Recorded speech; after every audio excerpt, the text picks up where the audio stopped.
درود به مخاطبین عزیز، بنده امین فرین خوشحالم که به همراه تیمم بار دیگه با یک برنامه پشت پرده دیگه با شما هستیم. امیدوارم که هر کجا این کره خاکی که هستید و صدا و تصویر من رو میبینید و میشنوید حال دلتون خوب باشه و ویدیوهای قبلی ما رو در کانال یوتیوبی برنامه پشت پرده دیده باشید و امیدوارم که اگر خوشتون اومد برای دوستان خودتون هم به اشتراک بذارید. در برنامه امروز پشت پرده راجع به موضوعات زیادی صحبت میکنیم، از ماجرای دستگیری بازیگر خانم مشهور سینما و تلویزیون به جرم نگهداری مواد مخدر گرفته تا سلطان ریل‌های نامنظم با بازیکن‌های فوتبال یعنی تعلان پروانه و ماجرای علی یاسینی رو به شما خواهم گفت و همچنین در خصوص بابک جهانبخش و زنهاش بهتون میگم و راجع به دوست دخترهای علیزیا به شما میگیم. خلاصه یک برنامه پروپیمون در خصوص افراد مختلف ازش. فقط یه لطفی بکنید اگر کانال یوتیوب برنامه پشت پرده رو سابسکرایب نکردید، دکمه قرمز رنگ این پایین هست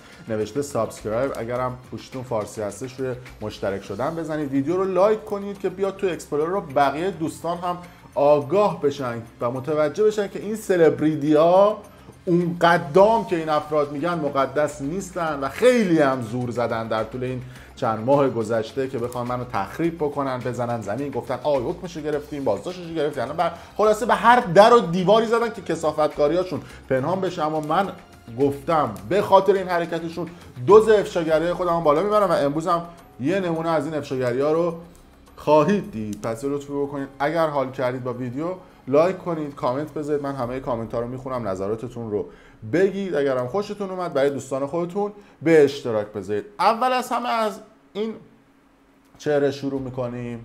علی یاسینی که با ملیکا تهامی یه مدت دوست بود، ملیکا تهامی حامله کرد و بچه دارش کرد و بعد از اون هم گردن نگرفت بچه را. البته این قضیه مد شده بین خواننده ها و بوده. این نمونه آخرش مهراد جمع رو داشتیم، قبلش همین علی یاسینی بود، ساسی مانکن رو داشتیم یا همون ساسان حیدری یافته و خیلی از خواننده ها که میرن با یک کسی و حالا قول ازدواج میدن یا چیزهای دیگه میدن و طرف رو اصطلاحاً درگیر یک رابطه احساسی میکنن. بعضیاشون هم که دیگه دمشون گرم دیگه نمیدونم حامله میکنن طرف و بچه دار میشن و گردن هم نمیگیرن و کلا میگن که این بچه ما نیست. این علی یاسینی هم نمونه همون افراد هستش که قبلا من به صورت مفصل راجع بهشون افشاگری کردم. به سری بزنید به کانال یوتیوب برنامه پشت پرده متوجه خواهید شد. این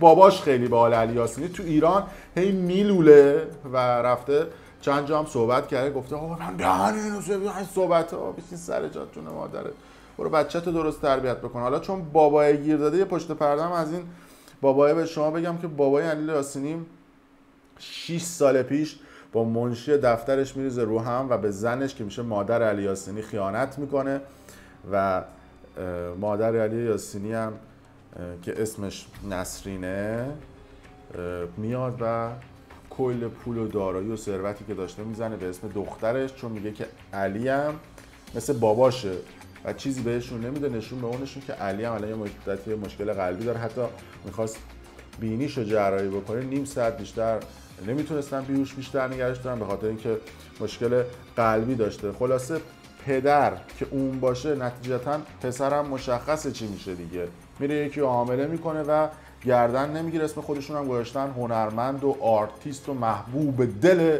یه عده از جوانها. این هم ماجرای علی یاسینی. اما برسیم به نفر بعدی، یعنی این چهره خانم تعلان پروانه که محبوب دل فوتبالیست ها هستن. خانم تعلان پروانه میتونم اشاره بکنم به این چهره فرشاد احمدزاده که اومد و فیلمشون تو کافه لو رفت بغل میکردن هم دیگه، اون عکس دو نفرشون با هم دیگه و همینطوری چوس رلی هم با سعید عزت اللهی داشت. خانم تعلان پروانه‌ای که متولد 1377 هستش و در حال حاضر با یه پسری به اسم نوید مطهری نحوه صاحب یکی از پاساژهای معروف تهران در ارتباط هستش.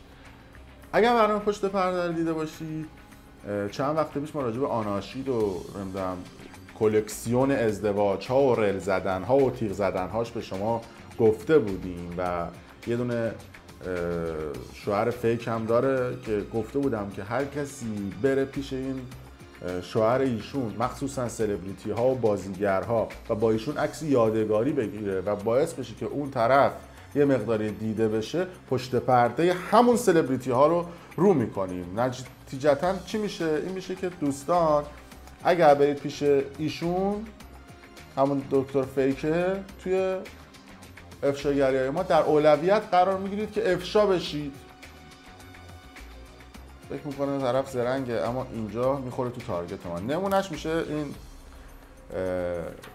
خانم پریا پرتویی، زن دوم بابک جهانبخش و خود بابک جهانبخش که خیلی زیاد میپلکن دور و اطراف مطب این دکتر و چند تا عکس گرفتن. الان یکم افشاگری میکنیم که بقیه حساب کار به دستشون، که ما شوخی نداریم.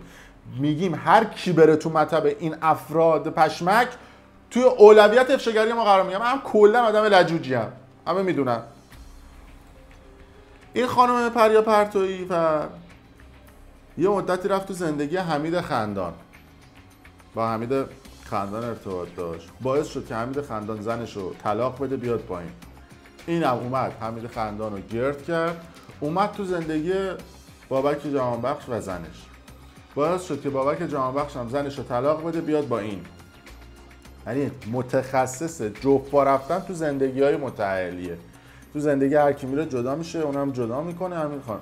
پس طبیعتا متوجه میشیم به هر حال ایشون هم دوست داره دیگه با سلطان ازدواج ایران آناشید ارتباط برقرار بکنه. به هر حال یاد خاطرات و رلای گذشته خودش میفته و خواستم در جریان باشید که دیگه نرید این ور اون ور عکس یادگاری بگیرید. اما یه خبری چند روز پیش به دست ما رسید در خصوص این چهره، خانم مریم سلطانی که در حال حاضر توی پلادیوم ایشون سالن زیبایی داشتند، بهتره بگم، نه اینکه دارن، چون روز چهارشنبه به جرم نگهداری مواد مخدر و توزیع مواد مخدر در محل کارشون بازداشت شدن توسط مقامات امنیتی و در حال حاضر آرایشگاه ایشون در پلادیوم پلم شده و هنوز هم خبر دقیق در دست نیست. البته نزدیکان خانم مریم سلطانی میگن که مواد مخدر مال ایشون نبوده، مال یه شخص دیگه بوده،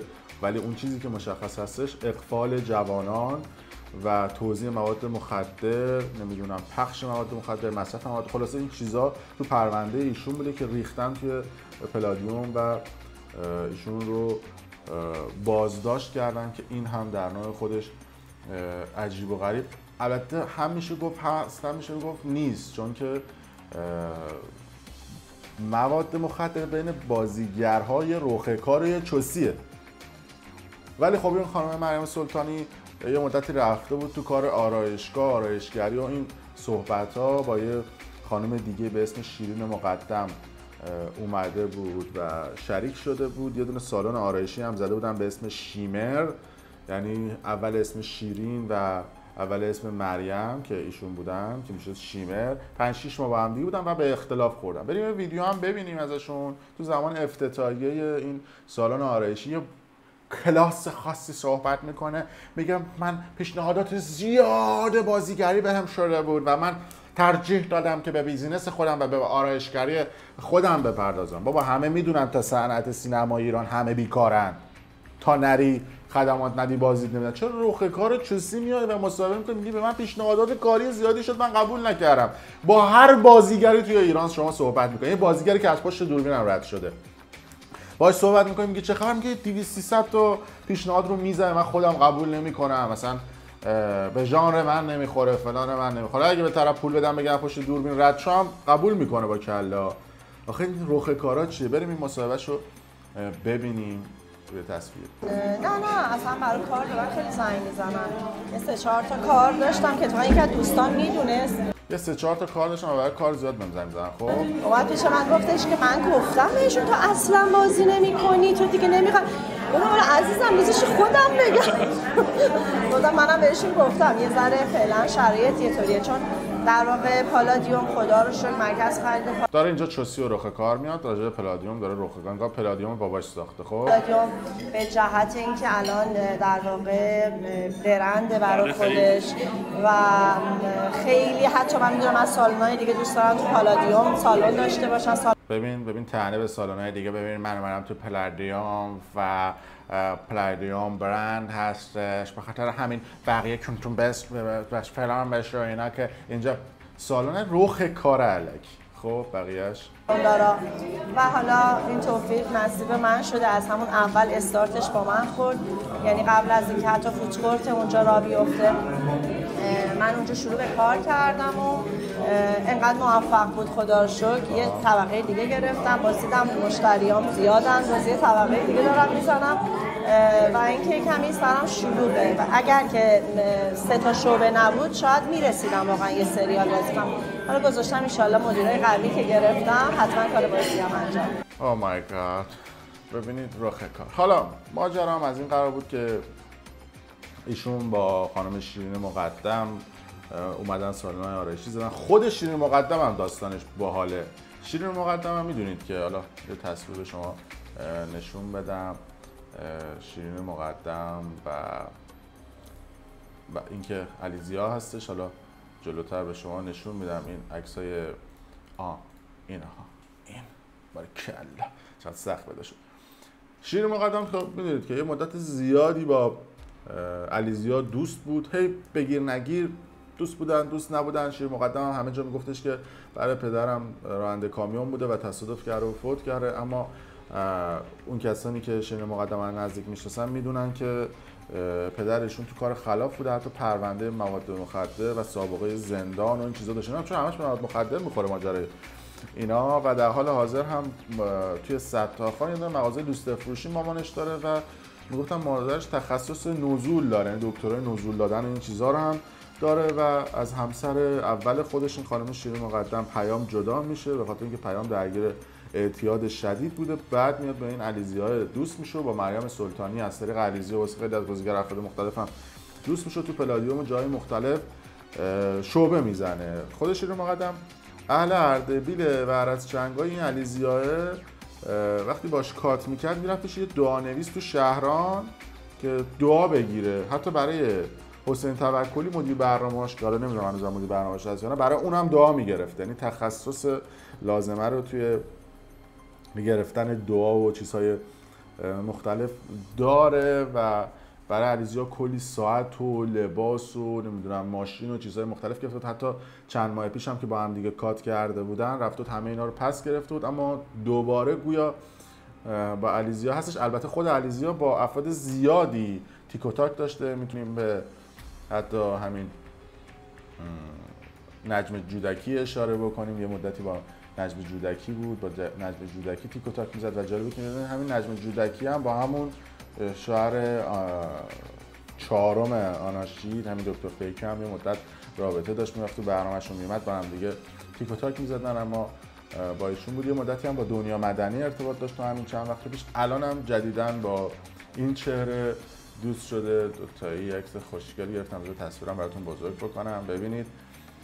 شما به لوکیشن اگر دقت بکنید خودتون دستتون میاد دیگه، همین سقف‌های بالا، هم اینجا این گوشه این ور این گلیمه هستش، اینجا مقایسه ریز بکنید. حالا این خانمه رو بهتون نمیگم چون معروف میشه، ایشون هم یکی از این بلاگرها هستش که با هم دیگه رفته بودن عشق و حال شمال. البته خب علیزیا دیگه به هر حال معروفیتش باعث میشه که بپرن همیشه همه باهاش دیگه و تیک و تاکی باهاش بزنن. ولی خب حالا اون شیرین مقدمه هم دست بردار نیست و خیلی دوست داره که با این علیزیا باشه و به هر حال تا این لحظه دعانویس جواب نداده. خواهشاً الکی پولتون رو خرج این دعانویسا و رمالا و فالگیرا نکنید. این دعانویسا اگه خوب بودن اون کسایی که براشون دعا میکردن عشقای خودشون رو برمیگردوندن. بعد یه جمله هم دارن که میگن مثلا بهش میگی آقا تو فالگیر و رمال فلان و بیسان و بهمان دعا بکن خودت پولدار بشی، نیاز به پول ما نداشته باشی. بعد میگن نه این دعاها رو خودمون تاثیر نداره، این دعا فقط رو مردم تاثیر داره. ما یه نیروی گول این افراد رو نخورید. این اگه زرنگ بودن عمه و خاله و دایی و 7 جد آباد خودشون رو پولدار میکردن، شما رو پولدار نمیکردن، دلشون واسه شما نمیسوخت. و اگر خوب بودن دیگه من نگم، دیگه هرچی بگم تکرار مکررات هستش. در هر صورت آقا مرسی، دمتون هم گرم. امیدوارم که این علیزیا و سایر برابرش به عشقای خودشون برسن. اگه دوست داشتید واسه ما کامنت بذارید، نظراتتون رو بگید و مرسی که تا این لحظه با ما بودید. اگر خوشتون اومد کانال یوتیوب پشت پرده رو سابسکرایب کنید و ویدیو رو برای دوستان خودتون به اشتراک بذارید. ممنون.